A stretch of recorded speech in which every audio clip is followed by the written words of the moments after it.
This video will cover the Ottoman Empire's first leaders and the two men who were considered the founding fathers of the Ottoman Empire, Osman and Orhan. So we'll start by looking at the beginnings of their tribe, the nomadic tribe in northwest Anatolia. Then we'll learn about Osman, the type of leader he was and what his achievements were. Next we'll look at his son, Orhan. We'll look at his leadership and his achievements. And then we'll take a brief look at the Balkans and Europe, what was happening in the area surrounding these two leaders. And finally, we'll look at Osman and Orhan's legacy and the foundations they created for the next generation and the significance of these foundations. So our story begins in 1200s AD. We are in Suud, a Turkic principality in the province of Bithynia, which is Byzantine Christian territory, and it's a province in Asia Minor in Anatolia. Suud is to the northwest of Anatolia, and it's a Turkic principality that is closest to Constantinople and is also closest and bordering Christian Byzantine lands.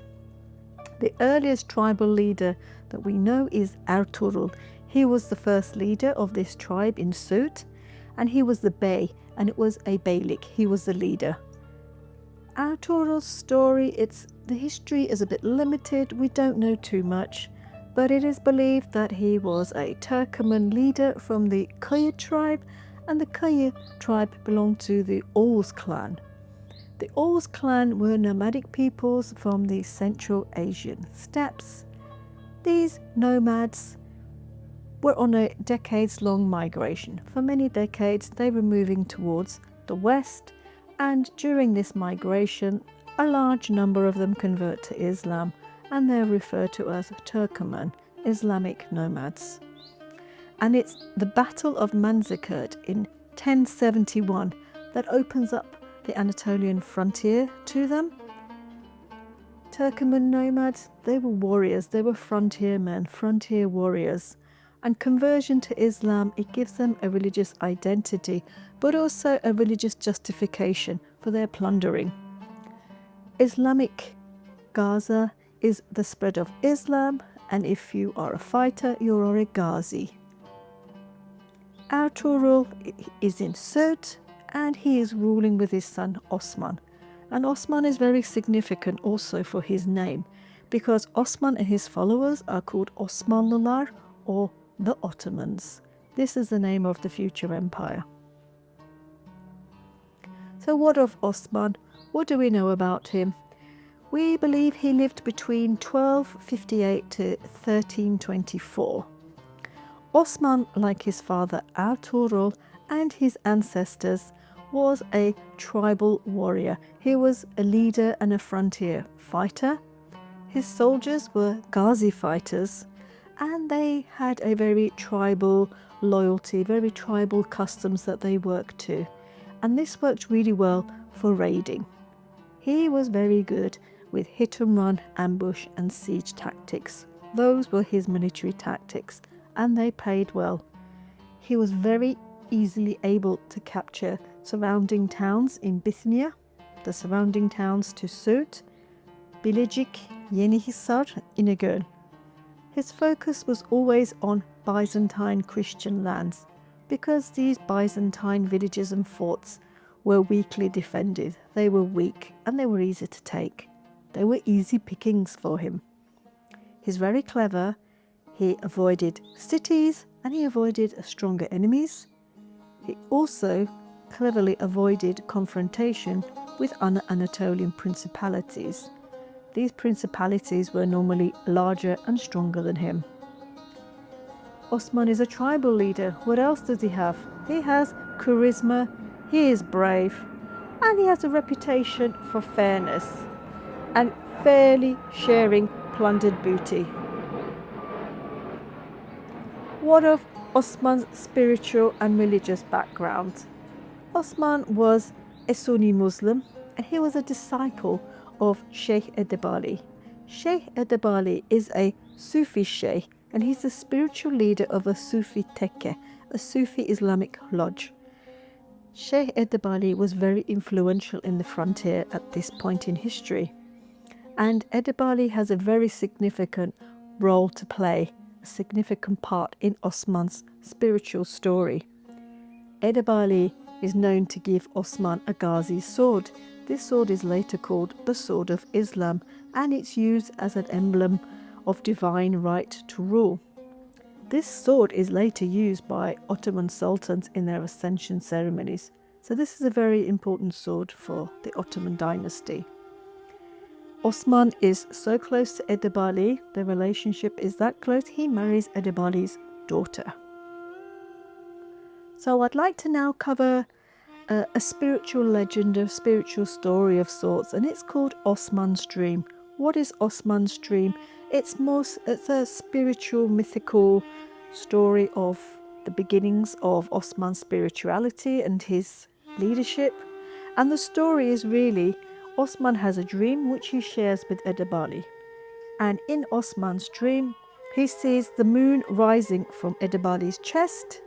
The moon rises and it enters Osman's body, and from Osman's body emerges a giant tree, and this is growing, and it grows and it shades the world. He tells Edebali his dream, and Edebali is known to have said, God has chosen you and your descendants to rule.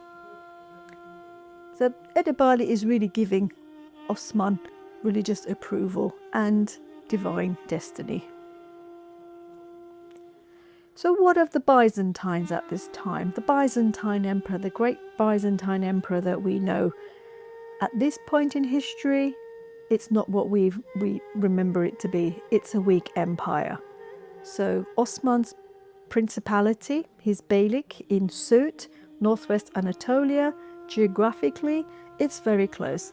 It borders the Byzantine lands, Bithynia, and the Byzantines are Osman's closest enemy. But the Byzantines are weak, there's internal rivalry, internal strife, and there have been years of civil wars. A few hundred years before, there was the schism, where Christianity splits into Catholicism and Orthodoxy, and the two never really align, and there's always animosity, and there is especially animosity at this point in history. The Byzantines lived through the sack of Constantinople. Their capital city, the jewel in the crown, was sacked in 1204 by none other than the Fourth Christian Crusades. They sacked and destroyed, and the city never really recovered from this. The Byzantine economy is weak, they've lost population, so naturally they have a smaller tax base. And the Byzantine strategy, they focused on defending the cities, which left the countryside vulnerable. It meant that they couldn't stop Osman. So what did the Byzantines do? They see the Turkomans plundering and taking their towns and villages and plaguing their region, Bithynia. So they have an objective. They want to stop the Turkoman raids. What do? They attack Osman. It's Byzantine Emperor Andronicus II attacks Osman. For Byzantines, the emperor, he has his Byzantine troops and his mercenaries, and Osman has his Turkoman Ghazi warriors. They're very good at raiding and they're very good at ambushing. Historical sources do confirm from both sides that Osman did personally lead his warriors. What's the result of the Battle of Bathian? Osman wins, he's the victor. The Byzantines lose. They lose the battle, they lose control of Bithynia. The countryside is now left undefended. And this victory in Bithynia is very important to Osman. It leaves no doubt of his warring and his leadership skills. People know about him and they know of his success now. And this victory really puts Osman in the historical limelight. People are noticing Osman and his tribe. So this little tribe in northwest Anatolia, they're no longer a tiny beylik. They're a territorial principality. They're growing. Their territory is growing. Their name is growing and their power is growing. They are regionally getting stronger. What of the Byzantines? They never recover. They do not recover from the loss at the Battle of Bathian. There's civil war. They lack the money and the resources. They don't make a comeback. And the Bithynian countryside is lost to them forever. So what of Osman's achievements? Now, he succeeds. He destroys Byzantine power in northwestern Anatolia. He takes over. He is master of the countryside. And he is also very good with sieges. So his sieges and his strategy lays very good groundwork for his son. His son benefits from Osman's groundwork, the foundations that he sets. Osman is successful. His success is attracting many Ghazi fighters. So they are flocking. They're flocking to his banner. They're flocking to his principality. And Osman is clever. From the very start, he had an open door policy. He allowed new Ghazi warriors, Sufi dervishes, religious men, peasants, even Byzantine soldiers are welcome in his principality. And they come. His principality is growing. What's his legacy? His legacies, his tribe, they're big. They're gaining in strength. And he's left great groundwork for his son, Orhan, who follows him on his death. Who's Orhan? He comes to power in 1324. As soon as his father passes, he's the son of Osman, and Orhan rules for about 4 decades. He follows his father's example. He focuses on expansion and gaining territories in Byzantine Christian lands. They're weak. What he does differently, though, is once he conquers these territories, he makes it permanent. He's settling. This man is a statesman. He wants to create states and permanence, and he does this. He does things very differently. His father started, he laid the groundwork, and Orhan is growing it and making it permanent, and he's making it a statement. He's a state builder. He turns his beylik into a state. Thanks to Osman's sieges, Orhan is very quickly able to conquer the first city. And the first city the Ottomans conquer is Bursa. It's in 1326, 2 years after, approximately, of Osman's death. But it was Osman's groundwork that helped his son conquer this city. Orhan takes the city and he turns it into the Ottomans' first city. It's their capital and it's the first city that the Ottomans have. He very quickly mints Ottoman coins because Orhan's intention is, I'm staying. This is a statement.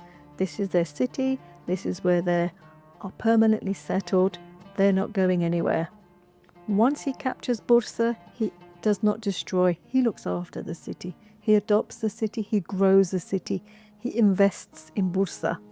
He adds mosques and religious complexes, a trading bazaar, public baths, caravanserais. He transforms Bursa into a model Islamic city. And Bursa is in a very ideal strategic location. It's on the Anatolian trade route and it's on the silk production trade routes. So Bursa holds huge financial benefit for the Ottomans. It's a very lucrative and strategic city, and the Ottomans now have this. Very soon after Bursa, he conquers another city, Nicaea or Iznik. That's in 1331. In 1337, 6 years later, he conquers another city, Nicomedia, Izmit. These are all cities in Bithynia, very close to where they're based in Sirte, where they started in Sirte. Now, the next city they conquer is Gelibolu or Gallipoli. Why was this important? Gallipoli is in the Dardanelles Straits, and the Ottomans conquer this in 1354. How did they conquer it? That's another story. The story to them conquering Gallipoli in the Dardanelles Straits is very interesting. They conquer this in 1354. Why was it interesting? It was previously a defensive site for the Byzantines. The Dardanelles Straits are a very narrow strait, and The Byzantines had a defensive fortress here, and they use it to choke the Dardanelles. You can choke traffic there very easily. How did the Ottomans end up in the Dardanelles Straits? Orhan had a very good relationship with the Byzantine Empire, in particular with John Cantacuzenus. In fact, he had such a good relationship, he married his daughter. He enters an alliance with John Cantacuzenus because John, is in conflict with the other John Paleologus, for the throne of the Byzantine Empire. He enters an alliance with John Cantacuzenus, and his son is in Cyprus to help him win the throne. So while his son Suleiman is in Cyprus, they actually start settling, and they look like they're staying there a bit longer than John Cantacuzenus would like them to be. He actually asks the Ottomans to leave. They refuse. It's Orhan's son that is there now. Very soon after, there is an earthquake, and the walls of the Gallipoli fortress are damaged, they collapse. There is a garrison, the garrison collapses, and the Byzantine soldiers flee. They leave the town and the forts, and everything is left undefended after this earthquake. Orhan's son Suleiman acts very quickly. He's a clever boy. He quickly gets troops over. He gets them across the Dardanelles, and they quickly occupy Gallipoli. They build, they rebuild, they fix the fortress, and they occupy it. Very soon after, he's shipping over Turkoman families, and they are settling. So Suleiman, Orhan's son, has taken a raid, and he's turned it into a permanent settlement. And this has very panicked the Byzantines now. They started an alliance, but it looks like the Ottomans are going their own way. The Ottomans are there, they have settled, and they're making it permanent. What's special about Gallipoli? Gallipoli is in Thrace, and Thrace is in Europe. It's across the waters. It's across. The Ottomans have jumped from Anatolia into Europe now. They have a settlement in Europe. Thrace and Europe. This is a gateway. This is Ottoman's gateway for the future. So what of the Balkans? Thrace is part of the Balkans. Thrace, Bulgaria, Macedonia, Serbia. What of these? They're all divided. Nobody is united enough or wily enough to see the threat that's coming from the Ottomans. There's a lot of rivalry, there's a lot of princes. Everybody is after their own interests. So they were never going to come together. The Balkans were never going to defend themselves as one whole Balkan unit. What of Europe? If we look further west into Europe, Europe is also, it has its own problems. They're the plague, they're dealing with the plague. The Holy Roman Empire was a federation of independent states. The Italian city-states, they were independent. Poland had a lot of internal conflict. And England and France were in the middle of the 100 Years' War. Europe does pay attention. The Ottoman conquest of Gallipoli does gain their attention, and they see it as a threat, but maybe they don't see it as too much of a threat because nobody comes forward to actually pull together an army and push them back. There is no key leader or no key action against the Ottomans. They have seriously underestimated Ottoman ambitions. So the legacy of Osman, the first leader, what was his legacy? What did he leave behind? He never really conquered any cities, it was all towns and villages, but he was master of the countryside. His victory at Bafian, he defeated the Byzantines, and it left the whole region undefended. He owned this region, and it got his name in the history books. People started paying attention to Osman. His victory attracts other Ghazi fighters, so he's got Ghazi fighters and other Turkomans coming to his principality. His principality is filling out. And his principality is now, he's more than a tribe, he is a regional power. He's gaining power. He was very clever, siege tactics, all these other tactics he applied before his death, laid the groundwork for his son to quickly take Bursa, Iznik. His relationship with Sheikh Edebali gave the Ottomans a religious legitimacy and almost a divine rule. What of his son Orhan? What was Orhan's legacy? Orhan, he took the cities. He didn't just focus on the countryside, he took the cities. And he was a clever man. He turned his conquests permanent. He was a city builder. He wanted to build cities, and he created the tools of state, armies, bureaucracy, laws, taxation. His tribe now had a city. He had Bursa, he had his coin. He was permanent. They're not going anywhere. And with the gain in Gallipoli, they've crossed into Europe. They have a foothold in Europe. So let's look at the general picture. Where did they start and where have we ended? So we have the two, Osman and Orhan. They're in Sirte, in this little beylik, this principality in northwest Anatolia. Geographically, very lucky. They were very lucky to be far away from the east, the frontier in the east with the Mongols, the warring Mongols, and all the problems and the conflict going on in the east. They were safe. They were also lucky in that they had a weak enemy. The Byzantine Empire was not what it used to be. So luck really was on the Ottoman side. But it wasn't just luck. There was strategy involved. They avoided strong enemies, and they didn't war with the Turkoman principalities. They did not take on stronger, bigger enemies. They took on what they knew they could win. And they were clever. They were turning their conquests permanent. They were laying permanent settlements. And they were clever. They learned from the empires before them. They learned a lot from the Byzantine Empire. They took that experience. They learned a lot from the Seljuk Empire, the Islamic Empire to the east. And they took what they learned and they applied it to their city. They were respectful of the conquered people. And they were both leaders who showed flexibility and adaptability.